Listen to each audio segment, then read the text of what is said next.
बहुत पुराने समय की बात है। रत्नावली नाम के एक नगर में गदाधर सिंह नाम का सुनार अपनी पत्नी कमलिनी के साथ रहता था। गदाधर सिंह बहुत ही सुंदर सोने चांदी के गहने बनाकर बेचता था।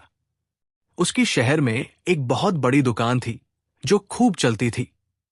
उसके पास धन की कोई कमी नहीं थी। बस कमी थी तो एक संतान की। दोनों की कोई संतान नहीं थी। जहां गदाधर सिंह एक हुनरमंद इंसान था, वही कमलिनी बहुत ही रूपवान और गुणी स्त्री थी। उसकी बराबरी की सुंदर स्त्री उस नगर में कोई दूसरी नहीं थी। कमलिनी को देखकर ऐसा लगता था कि जैसे भगवान ने उसे बहुत फुर्सत में बैठकर बनाया हो। तीखी नाकंश वाली गोरी कमलिनी बहुत ही सुंदर लगती थी। लोग उसे एक बार देखते तो देखते ही रह जाते। उस गांव में कुछ ऐसे भी लोग थे जो कमलिनी पर गलत नजर रखते थे। ऐसा ही एक इंसान था सज्जन सिंह, जो उसी गांव में रहता था। सज्जन सिंह नाम से तो सज्जन था, पर अपने नाम के बिल्कुल विपरीत था।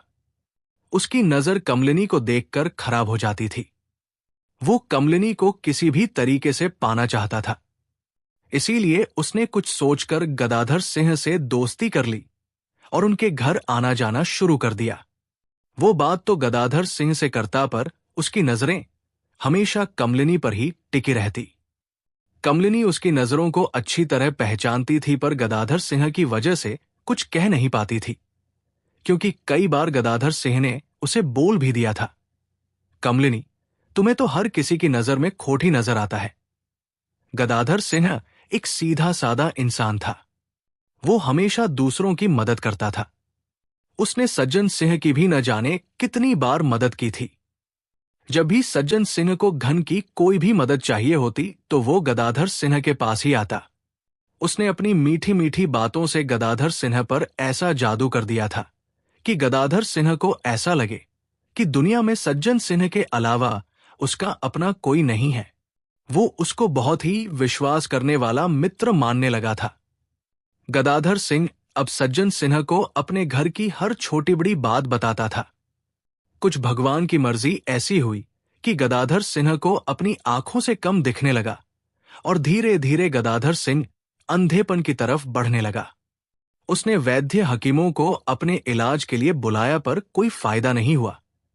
धीरे धीरे गदाधर सिंह की आंखों की रोशनी कम होती जा रही थी। एक दिन उसने सज्जन सिन्हा को अपनी परेशानी बताई और कहा, सज्जन सिन्हा, मैं धीरे धीरे अंधेपन की तरफ बढ़ रहा हूं। मुझे लगता है कि मैं कुछ ही समय बाद बिल्कुल अंधा हो जाऊंगा। मेरी कोई संतान तो है नहीं, कोई बेटा नहीं, कोई बेटी नहीं जिसके सहारे से मैं जी लूं। मेरे पास 5,000 सोने के सिक्के हैं। मैं उन्हें तुम्हारे पास सुरक्षित रखना चाहता हूं। तुम मेरे सबसे अच्छे मित्र हो और मुझे तुम पर पूरा विश्वास है। कल मैं और कमलिनी मेरे इलाज के लिए दूसरे नगर जा रहे हैं। इतना धन न तो मैं अपने साथ ले जा सकता और न ही घर में पीछे से अकेले छोड़कर जा सकता। इसलिए तुम इसे अपने पास रख लो और कभी जब मुझे जरूरत पड़े तो मुझे लौटा देना। सज्जन सिंह बड़ा खुश हुआ ये सुनकर और बोला, हाँ, हम मित्र, तुमने बिल्कुल सही सोचा। तुम्हारे ये 5,000 सोने के सिक्के मैं अमानत के तौर पर जान से भी ज्यादा संभाल कर रखूंगा और तुम निश्चिंत होकर अपना इलाज करवाने के लिए जाओ, और भविष्य में जब भी तुम्हें जरूरत होगी मैं तुम्हें इन सिक्कों को लौटा दूंगा। कमलिनी भी पास खड़ी ये सब देख रही थी। उसे गदाधर सिंह का यूं सज्जन सिंह को सोने के सिक्के देना अच्छा नहीं लग रहा था, पर वो कुछ कह नहीं पाई, क्योंकि गदाधर सिंह का सज्जन सिंह पर इतना विश्वास था कि वो उसके खिलाफ एक शब्द भी न सुनता। इसलिए कमलिनी ने कुछ नहीं बोला। सोने के सिक्के सज्जन सिंह को देकर कमलिनी और गदाधर सिंह अगले दिन दूसरे नगर के लिए चले गए। दूसरे नगर पहुंचकर गदाधर सिंह ने अपनी आंखों का बड़े बड़े वैद्य हकीमों से इलाज करवाया, पर कोई फायदा नहीं हुआ। धीरे धीरे आंख की रोशनी कम होते होते गदाधर सिंह एक दिन बिल्कुल अंधा हो गया। एक महीने बाद कमलिनी रोती रोती अपने पति को अपने घर वापस ले आई। अब गदाधर सिंह बिल्कुल अंधा हो चुका था। गहने बनाना अब उसके बस की बात नहीं थी। जो भी जमा धन था धीरे धीरे गदाधर सिंह के इलाज में खत्म हो गया। अब तो हालत ये आ गई कि घर का खर्चा चलाना भी मुश्किल हो गया। एक दिन गदाधर सिंह ने कमलिनी से कहा, मैंने अपने मित्र सज्जन सिंह को 5,000 सोने के सिक्के अमानत के तौर पर रखने के लिए दिए थे। तुम उसके पास जाओ और उन सिक्कों को मांग कर ले आओ।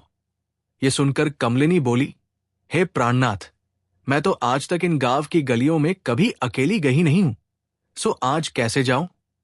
इस पर गदाधर सिंह बोला, कमलिनी, मैं आंखों से अंधा हूं, अब तो तुम्हें ही जाना पड़ेगा। कमलिनी किसी तरह अपने घर से निकली और सज्जन सिंह के घर की तरफ चल दी। रास्ते भर लोग उसे अजीब अजीब सी नजरों से देखते रहे। नजरों का सामना करते हुए कमलिनी सज्जन सिंह के घर पहुंची और दरवाजे पर उसने दस्तक दी। अंदर से सज्जन सिंह की आवाज आई, कौन है? तो कमलिनी ने सकुचाते हुए कहा, मैं गदाधर सिंह की घरवाली कमलिनी। ये सुनते ही तो सज्जन सिंह की बाछें खिल गई। उसने दौड़कर दरवाजा खोला और बड़ी गर्मजोशी के साथ कमलिनी का स्वागत करते हुए उसे घर के अंदर ले गया और हंसता हुआ बोला, भाभी जी, आज आपको यहां आने की क्या जरूरत पड़ गई? आपने खबर भेज दी होती, मैं ही आ जाता। कमलिनी बोली, भाई साहब, जब से हम यहां आए हैं, आप तो हमारे घर एक बार हमारा हालचाल भी पूछने नहीं आए हैं, जबकि आपको पता है आपके मित्र की कैसी हालत है। खैर छोड़िए, मैं किसी काम से आई हूं। यह सुनकर सज्जन सिंह ने कमलिनी को ऊपर से नीचे तक लालच भरी नजरों से देखा और बोला, अरे भाभी, आपके लिए तो हमारी जान भी हाजिर है, बस आप हुक्म कीजिए। कमलिनी ने नजरें एक तरफ फेरते हुए कहा, अरे भाई साहब, आपकी जान ही चाहिए। जो मेरे पति ने आपको 5,000 सोने के सिक्के दिए थे, बस वही हमें लौटा दो। हमारे घर के हालात बहुत बुरे हो गए हैं। आपको तो पता ही है कि मेरे पति अब कुछ काम नहीं कर पाते, सो घर में जो भी धन जमा था सब खर्च हो गया। अब हमारे घर में एक पैसा भी नहीं है, इसलिए आप हमारे सोने के सिक्के हमें लौटा दो। ये सुनते ही तो सज्जन सिंह के पैरों के नीचे से जमीन खिसक गई और उसके चेहरे के हाव भाव एकदम से बदल गए। वो बोला, सिक्के? कौन से सिक्के? मुझे कब गदाधर सिंह ने सोने के 5,000 सिक्के दिए और इसका गवाह कौन है? कमलिनी उसके चेहरे के बदलते हुए रंग देखकर बोली, जब मेरे पति आपको सोने के सिक्के दे रहे थे तो मैं पर्दे के पीछे से देख रही थी। सज्जन सिंह हंसता हुआ बोला, तो आप मुझ पर बेईमानी का इल्जाम लगा रही हैं। भाभी जी, मुझे किसी ने कोई सोने के सिक्के नहीं दिए और नहीं मेरे पास सोने के सिक्के हैं। कमलिनी ये सुनकर रोती हुई हाथ जोड़ते हुए बोली, ऐसा न कहिए भाई साहब, हम बहुत मुसीबत में हैं, कृपया हमारा धन हमें लौटा दे। मैं कोई आपसे कर्ज नहीं मांग रही, जो हाथ का दिया है वही मांग रही हूं। सज्जन सिंह मुस्कुराते हुए कमलिनी का हाथ पकड़ते हुए बोला, अरे 5,000 सोने के सिक्के की क्या बात कर रही हो? मैं तो तुम पर अपनी जान लुटा दूं। कहो तो अपना घर तुम्हारे नाम कर दूं और 5,000 की जगह 10,000 सोने के सिक्के दे दूं, पर एक शर्त है, तुम गदाधर सिंह को छोड़कर मेरे पास आ जाओ। वैसे भी गदाधर सिंह अब अंधा हो चुका है और उसके पास अब एक पैसा भी नहीं रहा है। तुम उसके पास क्या करोगी? तुम्हारे रूप को तो वो देखकर उसकी तारीफ भी नहीं कर सकता। मेरी बात मानो, मैं तुम्हें बिल्कुल रानी बनाकर रखूंगा। कमलिनी अपना हाथ छुड़ाते हुए पीछे होकर बोली, अपनी हद में रहो सज्जन सिंह, अपनी औकात मत भूलो, मैं तुम्हारे दोस्त की पत्नी हूं। ये सुनते ही तो सज्जन सिंह के तेवर एकदम से बदल गए। वो चिल्लाकर बोला, अगर ऐसी बात है तो निकल जा मेरे घर से और सुन, मैं तुझे एक पैसा भी नहीं दूंगा। जो हो सके सो कर लेना। कमलिनी अपमान और तिरस्कार सहकर वहां से रोते हुए अपने घर की तरफ चल दी। घर पहुंचकर कमलिनी ने अपने पति गदाधर सिंह को सारी कहानी सुनाई। गदाधर सिंह ये सुनकर चौंक गया। उसकी समझ में नहीं आ रहा था कि लोग इतनी जल्दी कैसे बदल सकते हैं। उसने इतना विश्वास करके अपने मित्र को सोने के सिक्के रखने के लिए दिए थे, पर वो तो धोखेबाज निकला। अब क्या ही कर सकते हैं? उसने कमलिनी को समझाते हुए कहा, कमलिनी, तुम कल गांव के मुखिया के पास जाओ और उनसे सज्जन सिंह की शिकायत करो। न जाने वो हमारी कोई मदद ही कर दें। अगले दिन कमलिनी मुखिया के घर पहुंची। मुखिया को उसने अपनी सारी कहानी सुनाई। इधर मुखिया भी कमलिनी का रूप देखकर उस पर मोहित हो गया। वो भी कमलिनी को पाने की चाह रखने लगा अपने मन में। कमलिनी उसको अपनी कहानी बताती जा रही थी और वो बस बिना कुछ सुने उसकी तरफ देखे जा रहा था। अंत में उसने कमलिनी से कहा, तो सज्जन सिंह तुमसे सही तो कह रहा है। अब तुम्हारा पति गदाधर सिंह अंधा हो गया है। न वो गहने बनाने लायक रहा और न ही कोई और काम करने लायक। तो तुम सज्जन सिंह को भी खुश कर दो और मुझे भी खुश कर दो। तुम्हें 5,000 सोने के सिक्के मैं अपनी तरफ से दूंगा और सज्जन सिंह से भी दिलवा दूंगा। ये सुनकर कमलिनी पर तो जैसे वज्रपात हो गया हो। मुखिया जी, ये आप कैसी बातें कर रहे हैं? कमलिनी ने तड़पते हुए कहा, आप हमारे अन्नदाता है, हमारे गांव के सर्वेसर्वा है। आपके मुंह से ऐसी बातें शोभा नहीं देती। कृपया अपना धर्म निभाइए और मेरे सोने के सिक्के सज्जन सिंह से दिलवा दीजिए। ये सुनकर मुखिया बोला, अरीजा मूर्ख स्त्री, मैं क्यों उस भले आदमी को परेशान करूं? भला मुझे क्या पता, यह भी हो सकता है कि तू उस पर झूठा आरोप लगा रही हो। या तो मेरी बात मान ले, नहीं तो जा यहां से। यह सुनकर कमलिनी अपने आंसू पोंछते हुए बोली, मुखिया जी, मैं एक पतिव्रता स्त्री हूं और मैं अपना पत्नी धर्म नहीं छोड़ सकती। तुम्हारे मन में जो खोट है उसका तो दंड तुम्हें स्वयं भगवान ही देंगे। इतना कहकर कमलिनी अपने घर की तरफ चल दी। रास्ते भर कमलिनी रोते और ये सोचते हुए चली जा रही थी, क्या स्त्री होना और सुंदर होना इतना बड़ा अपराध है? हर कोई मुझे भोगना चाहता है, पर मेरे लिए आदर का भाव किसी की नजरों में नहीं है। बस मैं एक भोग की वस्तु समझी जा रही हूं। यही सोचते सोचते कमलिनी अपने घर पहुंची और अपने पति को सारी बातें बताईं। ये सुनकर गदाधर सिंह गुस्से में भर गया और अपना हाथ दीवार पर मारते हुए बोला, संसार कितना बेरहम हो गया है। फिर उसने कमलिनी को गले लगाते हुए कहा, कोई बात नहीं कमलिनी, ये हमारा बुरा समय चल रहा है। जैसे अच्छा समय नहीं टिका, वैसे ही बुरा समय भी नहीं टिकेगा। तुम कल कोतवाल के पास जाना और नगर कोतवाल से उन दोनों की शिकायत करना। देखना, उन्हें दंड अवश्य मिलेगा। कमलिनी अपने आंसू पोंछकर अपने पति की सेवा में लग गई। वो कमलिनी जो कभी गहनों से लदी हंसती मुस्कुराती रहती थी, उसके चेहरे पर 14वीं का चांद हमेशा नजर आता था, आज मुरझाई सी हो गई थी। बस एक साड़ी में अपने शरीर को ढके हुए थी। गहने जेवर तो सब बिक चुके थे। नाते रिश्तेदारों ने भी अपना मुंह मोड़ लिया था। यहां तक कि जिसको अपने हाथों से धन दिया, उसने भी बेईमानी कर ली। बेईमान सज्जन सिंह ने एक बार यह भी नहीं सोचा कि बुरे वक्त में उसके पति ने उसकी कितनी मदद की थी। पर इस दुख की घड़ी में कोई था जो अब भी कमलिनी के साथ था, और वह थी उसकी दासी रत्ना। रत्ना ने उसका साथ अभी भी नहीं छोड़ा था, जबकि कमलिनी उसको कई बार कह चुकी थी कि रत्ना, अब मैं तेरी पगार नहीं दे पाऊंगी, तू कहीं और काम ढूंढ। पर रत्ना न मानी। वो हर बार कमलिनी को यही कह देती, देखो मालकिन, जब मुझ पर बुरा समय आया तो आपने मेरी बहुत मदद की थी, और जब आप पर बुरा समय आया है तो आप कहती है कि मैं यहां से काम छोड़ दूं। अब मैं 4 घर काम करती हूं। अगर एक घर मुझे पगार न मिले तो कौन सा मैं भूख से मर जाऊंगी? आप ऐसी बातें न करें। जब तक मेरे प्राण हैं, मैं आपके घर में ऐसे ही सेवा करती रहूंगी। आप मुझसे यहां से जाने के लिए न कहें। आपके घर से मुझे बड़ा सहारा मिला है। रत्ना की ये बात सुनकर कमलिनी को बड़ी तसल्ली सी होती थी। उसे भरे संसार में एक रत्ना ही अपनी सी लगती थी। यही सब सोचते हुए कमलिनी की आंखें लग गई और अगले दिन सवेरे उठी, नहा धोकर नगर कोतवाल से मिलने चल दी।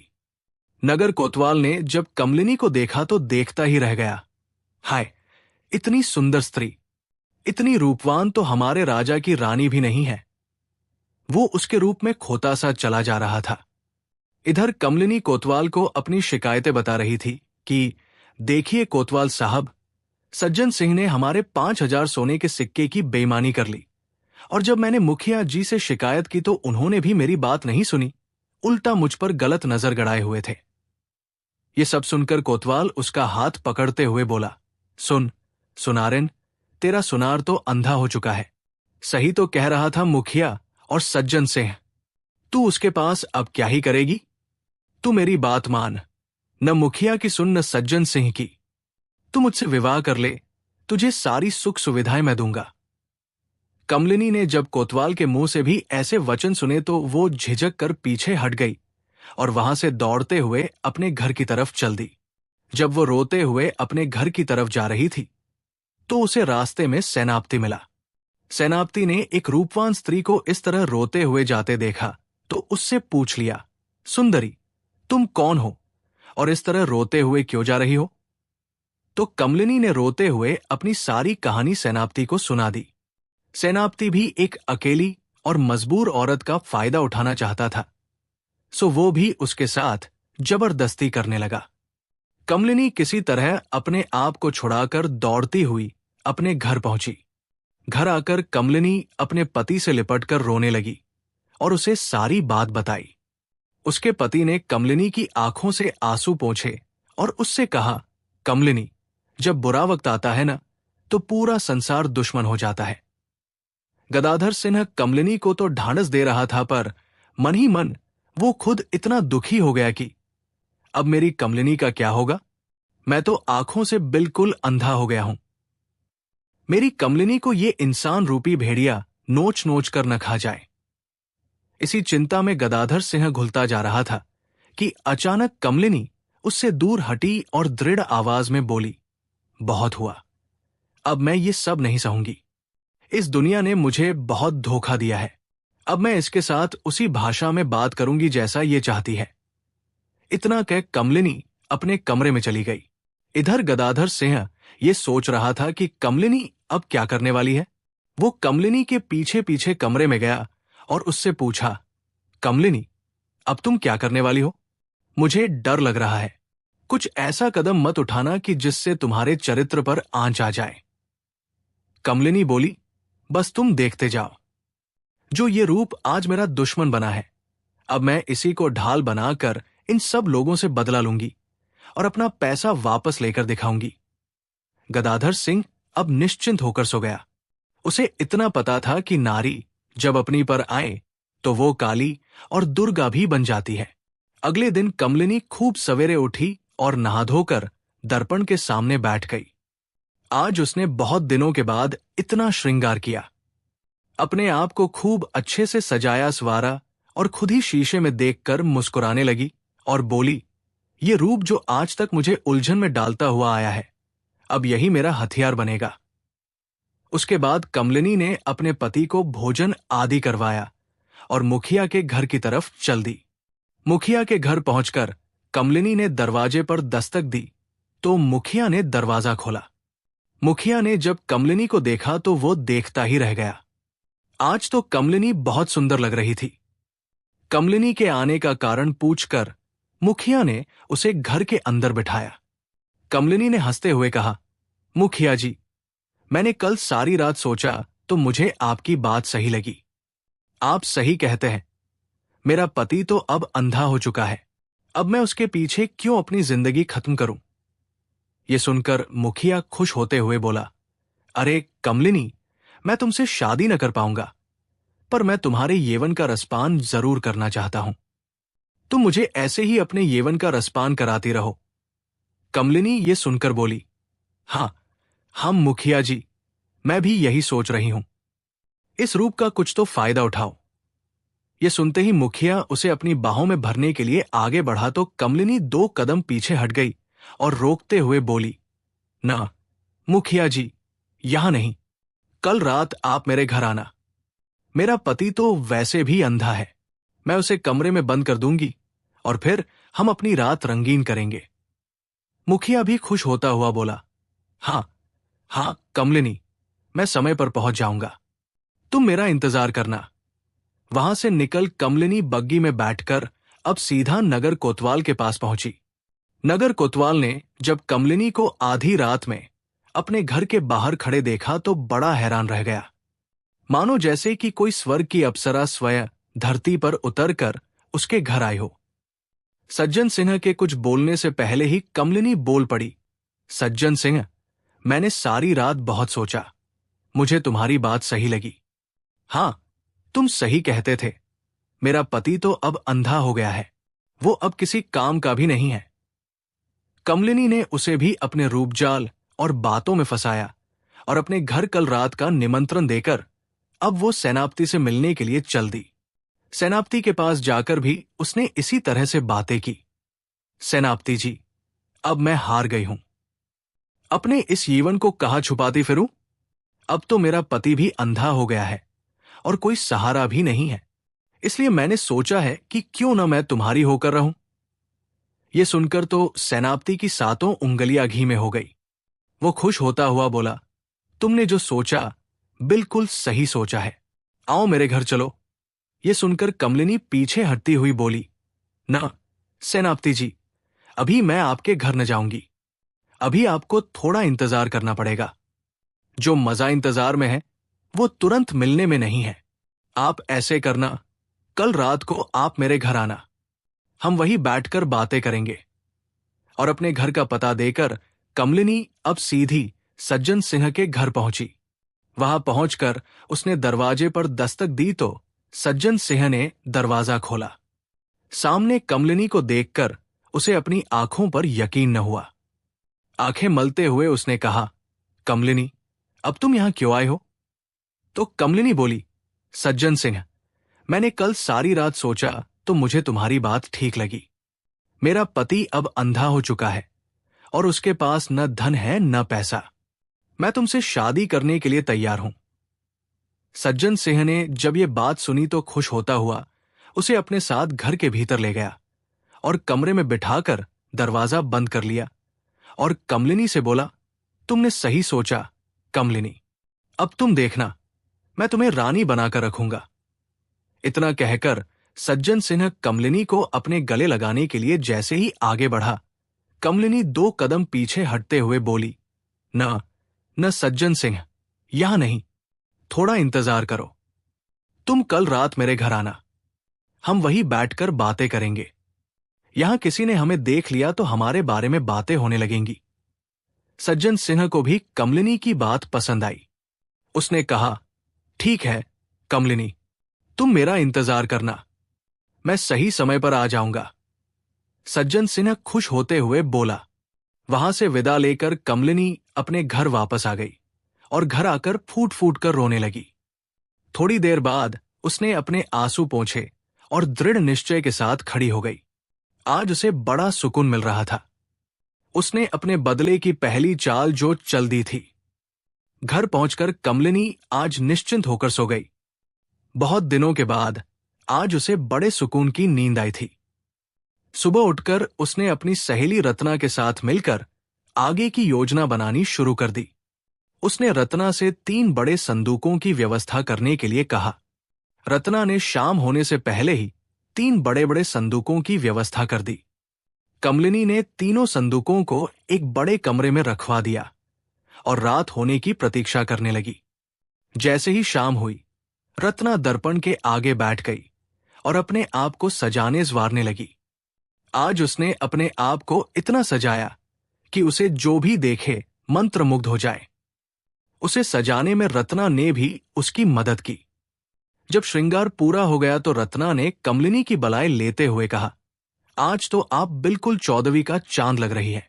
मैं आपके लिए प्रार्थना करती हूं कि आप जो करना चाहती हैं, आप उसमें सफल रहें। इतना कह रत्ना कमलिनी के गले लग गई। कमलिनी की आंखों से 2 आंसू निकले और उसके गालों से लुढ़ककर नीचे गिर पड़े। उसने रत्ना से कहा, रत्ना, बस मुझे तुम्हारा साथ चाहिए। आज मैं अपना बदला लेकर रहूंगी। थोड़ी देर बाद ही दरवाजे पर आहट सुनाई दी। जैसे ही दरवाजे पर दस्तक हुई, कमलिनी एक दीपक लेकर दरवाजा खोलने गई तो देखा, चमचमाते हुए मुखिया जी दरवाजे पर खड़े हैं। कमलिनी ने इठलाते हुए और बल खाते हुए मुखिया जी का स्वागत किया और घर के अंदर ले आई। घर में लाकर एक नरम बिस्तर पर उनको बिठाया और एक बढ़िया सुगंधित शरबत उनके लिए परोसा। पर मुखिया जी का ध्यान शरबत में कहा था। वो तो कमलिनी के यीवन का रसपान करना चाहते थे। उन्होंने आगे बढ़कर कमलिनी को जैसे ही गले में लेना चाहा, तभी कमलिनी की दासी रत्ना की आवाज आई, मालकिन, कोतवाल साहब आपसे मिलने आए हैं। ये सुनते ही तो मुखिया जी को पसीना आ गया। वो बोले, कोतवाल, कोतवाल इस समय तुम्हारे घर क्यों आए हैं? कमलिनी ने बात को संभालते हुए कहा, वो मेरे पति के मित्र हैं। हो सकता है उनकी खैरखबर लेने के लिए आए होंगे। तुम यही बैठो, मैं उन्हें अभी यहां से भेज कर आती हूं। मुखिया जी तो थरथर कांप रहे थे। वो बोले, कमलिनी, दरवाजा बाद में खोलना, पहले मुझे कहीं छुपाओ। अगर कोतवाल ने मुझे यहां देख लिया तो मेरी शामत आ जाएगी।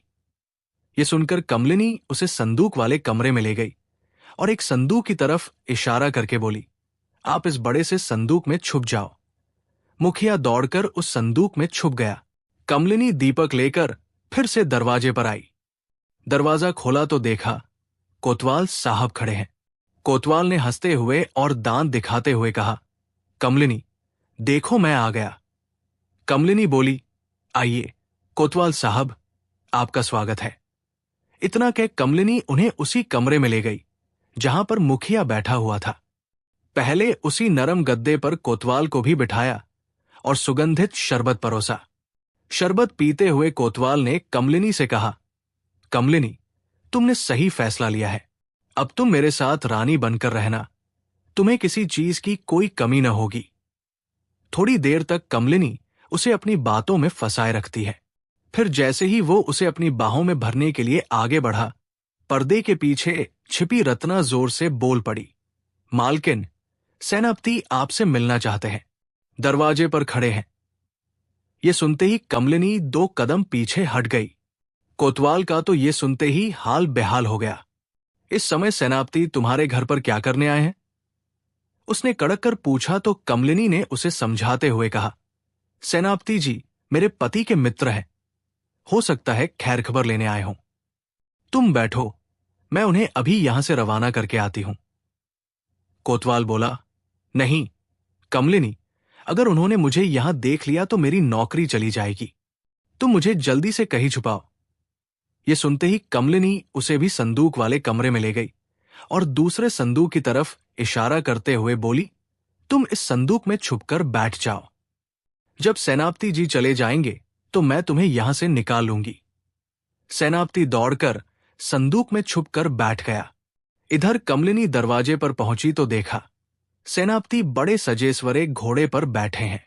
कमलिनी ने उनका स्वागत सत्कार किया और आदर सहित अंदर ले आई।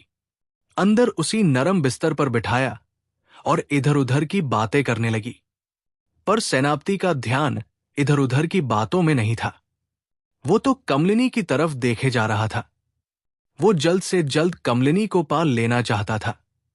जब उससे सब्र न हुआ तो उसने कमलिनी से कहा, कमलिनी, इधर उधर की बातें तो बाद में होती रहेंगी, पहले तुम मुझे खुश कर दो। ये कहकर सेनापति जैसे ही कमलिनी की तरफ बढ़ा, तभी रत्ना चिल्लाकर बोली, मालकिन, सज्जन सिंह आए हैं और तुमसे मिलना चाहते हैं। सेनापति ने जैसे ही सज्जन सिंह का नाम सुना तो दिमाग पर जोर देते हुए बोला, क्या ये वही सज्जन सिंह है जिसके बारे में तुमने बताया था कि उसने 5,000 सोने के सिक्के की बेईमानी कर ली? कमलिनी बोली, हां सेनापति जी, ये वही सज्जन सिंह है। मुझे लगता है आज ये सोने के सिक्के शायद लौटाने आया है। आप यही बैठो, मैं उसे अंदर लेकर आती हूं। सेनापति ने जब ये सुना तो घबरा गया। वो बोला, नहीं नहीं, अगर उसने मुझे यहां देख लिया तो मेरी बदनामी हो जाएगी। तुम मुझे कहीं छुपाओ। ये सुनकर कमलिनी ने संदूक वाले कमरे की तरफ ले जाकर उनसे कहा, वो जो तीसरा संदूक देख रहे हैं ना सेनापति जी, उसमें जाकर छुप जाओ। सेनापति तीसरे संदूक में छुपकर बैठ गया। कमलिनी अब दरवाजे पर पहुंची और सज्जन सिंह को भी अंदर ले आई। सज्जन सिंह ने आज उसे इतना सजा सवरा देखा तो उस पर मोहित हो गया और बोला, कमलिनी, आज तो तुम बिल्कुल स्वर्ग की अप्सरा जैसी लग रही हो। कमलिनी ने इठलाते हुए कहा, यह रूप और श्रृंगार सब आपके लिए किया है सज्जन सिंह। इतना कहकर वो सज्जन सिन्हा को संदूक वाले कमरे में ले गई। संदूकों के सामने खड़ा करके उसने सज्जन सिंह से पूछा, सज्जन सिंह, मेरे पति ने तुम्हें 5,000 सोने के सिक्के दिए थे, तुम्हें याद तो है ना? सज्जन सिंह बोला, हाँ हाँ कमलिनी, याद है। अरे कमलिनी, तुम्हें पाने के लिए पता नहीं मैंने कितने पापड़ बेले हैं। तुम्हारी चाहत में मैंने तुम्हारे मूर्ख पति से दोस्ती की और उसका विश्वास करने वाला बन गया। तुम्हें पता है इस सब के लिए मैंने कितनी मेहनत की है। उसका मैंने इस कदर विश्वास जीता कि उसने 5,000 सोने के सिक्के मेरे पास अमानत के तौर पर रखवा दिए। गदाधर सिंह इतना मूर्ख निकलेगा मैंने कभी सोचा भी नहीं था। इस जमाने में भला कोई किसी पर इतना विश्वास कैसे कर सकता है? पर उस मूर्ख ने मुझ पर विश्वास किया और अपना सारा धन गवा दिया, और उसी बल पर मैंने तुम्हें पा लिया है। क्यों मानती हो न मेरी बुद्धि का लोहा? इतना कहकर सज्जन सिन्हा जोर से ठहाका मारकर हंसने लगा। उसकी हंसी कमलिनी के दिल में अब चुभ रही थी, पर वो सब कुछ सहकर मुस्कुराए जा रही थी। उसने फिर सज्जन सिंह से कहा, सज्जन सिंह, क्या तुम मेरी 5,000 सोने की असरफियां मुझे वापस नहीं लौटाओगे? ये सुनकर सज्जन सिंह ने कमलिनी का हाथ पकड़कर अपनी तरफ खींचते हुए कहा, अरे कमलिनी, लौटा दूंगा, लौटा दूंगा। 5,000 क्या, मैं तो तुझे 10,000 सोने के सिक्के दे दूंगा, पर तुम पहले मेरी हो जाओ। इतना कहकर उसने उसे बाहों में भरने की कोशिश की तो कमलिनी ने एक जोरदार धक्का सज्जन सिन्हा को मारा। सज्जन सिंह इस अचानक हुए हमले से घबरा गया और पीछे की तरफ जाकर गिरा। एकदम बदलते हुए तेवर कमलिनी के देखकर सज्जन सिंह को बड़ा गहरा धक्का लगा। उसने कमलिनी से पूछा, अरे बेवकूफ स्त्री, तू ये क्या कर रही है? कमलिनी ने अपने कपड़ों में छिपाई हुई कटार बाहर निकाल ली और बोली, सज्जन सिंह, तूने हमारे साथ धोखा किया है। बहुत बड़ा धोखा तूने मेरे पति को दिया है। अब इसका फैसला महाराज के दरबार में ही होगा। इतना कहकर कमलिनी बाहर की तरफ दौड़ी और कोतवाल का घोड़ा लेकर राज दरबार की तरफ चल दी। इधर रत्ना ने मौका देखते ही तीनों संदूकों पर ताला जड़ दिया और चाबी अपने पास छुपा ली। सज्जन सिंह ने तो ये कभी सपने में भी नहीं सोचा था कि कमलिनी का इस तरह का रूप उसे देखने के लिए मिलेगा। अपमान से तंग आकर सज्जन सिंह अपने घर की तरफ दौड़ने लगा। इधर कमलिनी राजा के दरबार में पहुंच गई और वहां पर जाकर न्याय की गुहार लगाई। इस तरह रोते और विलाप करते हुए कमलिनी को जब महाराज ने देखा तो उन्हें कमलिनी पर बड़ी दया आई। महाराज ने कमलिनी को ढांढस देते हुए कहा, रो मत सुंदरी, तुम्हें यहां न्याय जरूर मिलेगा। बिना डरे सारी बात हमें बताओ। कमलिनी ने अब कहना शुरू किया, महाराज, मेरे पति की एक बीमारी के चलते आंखों की रोशनी धीरे धीरे कम होती जा रही थी। जब मेरे पति को लगा कि वो अंधे हो जाएंगे तो उन्होंने 5,000 सोने के सिक्के अपने एक मित्र जिसका नाम सज्जन सिंह है उसके पास अमानत के तौर पर रखवा दिए। मेरे पति ने तो सोचा था कि मैं अगर अंधा हो भी जाऊं तो ये पैसे मेरी पत्नी के काम आ जाएंगे, पर वो ठीक न हुए। खूब इलाज कराने के बाद भी उनकी दोनों आंखों की रोशनी चली गई। हमारा सब कुछ बर्बाद हो गया।